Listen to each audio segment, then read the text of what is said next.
ज्ञानराधा चे मागच्या 8 ते 8.5 महिन्यापासूनची जी काही सर्व ग्राहकांची परेशानी होती त्याच्यामध्ये आज सुरेश कुटे आणि अर्चना कुटे यांना पुण्याहून बीड पोलिसांनी ताब्यात घेतलं। त्याबद्दलची सविस्तर माहिती देण्यासाठी आपल्याकडे गुन्हे शाखेचे डीवायएसपी सर आहेत, त्यांना आपण बोलू। सर, नेमकं काय आहे आणि कसं झालेलं आहे सगळ्या गोष्टीबद्दल थोडक्यात माहिती। बऱ्याच दिवसापासून ठेवीदार लोक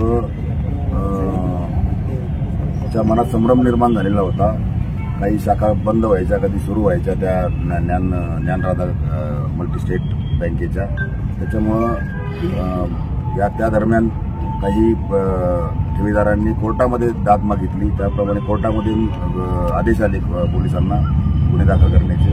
त्यानंतर काही ठेवीदार पोलीस स्टेशनला अप्रोच झाले, त्यांनी पोलीस स्टेशनला पण गुन्हे दाखल केले। असे टोटल 11 गुन्हे आपल्याकडे बीड जिल्ह्यामध्ये दाखल आहेत। 52 शाखा आहेत त्यांच्या।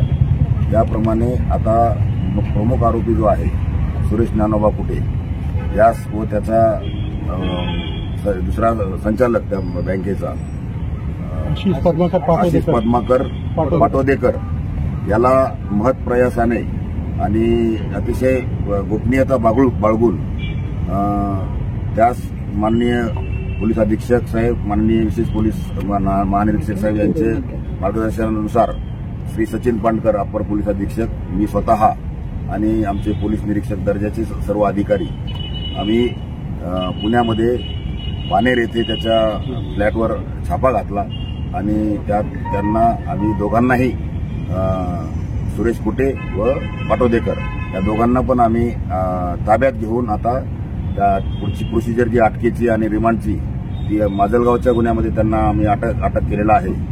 माजलगावच्या स्पेशल कोर्टामध्ये आम्ही MPID कोर्टामध्ये आम्ही त्यांना प्रोड्यूस करणार आहोत माननीय सेशन कोर्टामध्ये। आणि आम्ही 7 दिवसाचा पोलीस कस्टडी रिमांड मागितलेला आहे। त्याची कारणं पण त्यामध्ये आम्ही नमूद केलेली आहेत। त्यामध्ये ठेवीदारांच्या हिताचे सर्व आम्ही कारणं नमूद केलेले आहेत की संस्थेचे डिटेल्स, त्याच्यानंतर त्यांचे बँक अकाउंट्स, मनी ट्रेल, हा पैसा कुठं कुठं गेला ठेवीदारांचा, या संदर्भातले आम्ही सगळे मुद्दे माननीय न्यायालयासमोर मांडणार आहोत। मी या गुन्ह्याचा तपास अधिकारी आहे, त्याच्यामुळे मी जबाबदारीने सगळ्या गोष्टी करून ठेवीदारांचे पैसे कसे परत मिळतील यासाठी जी काही प्रोसिजर आहे SOP आदर्श कार्यप्रणाली म्हणतो आपण, ती फॉलो करून आम्ही पुढची कार्यवाही करणार आहोत। तर ते बीजी वगैरे हे जे शब्द कुठे नेहमी वापरायचे त्यांच्या व्हिडिओमध्ये, आमच्या बीजी झाल्या हे वगैरे, या सगळ्या गोष्टीचा तपास होईल। सर्व गोष्टींचा तपास होणार आहे, सर्वंकष तपास होणार आहे, कुठलाही मुद्दा तपासातून सुटणार नाही।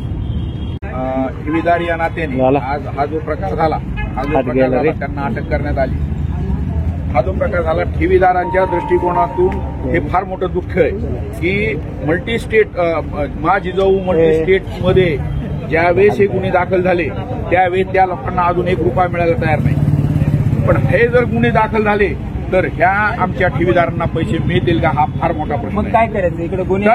ऐका मला काय म्हणायचं, ते पैसे द्यायलेत ना, त्या देणाऱ्या पैशावर प्रशासनाने कोर्टाने कुठेतरी ते लिहून द्यायलेत ना, त्यांना थोडी राहत द्यावी आणि त्यांच्याकडून लिहून घेऊन कोर्टाने की इतक्या दिवसात तुम्ही पैसे देतो म्हणून ती राहत दिली पाहिजे।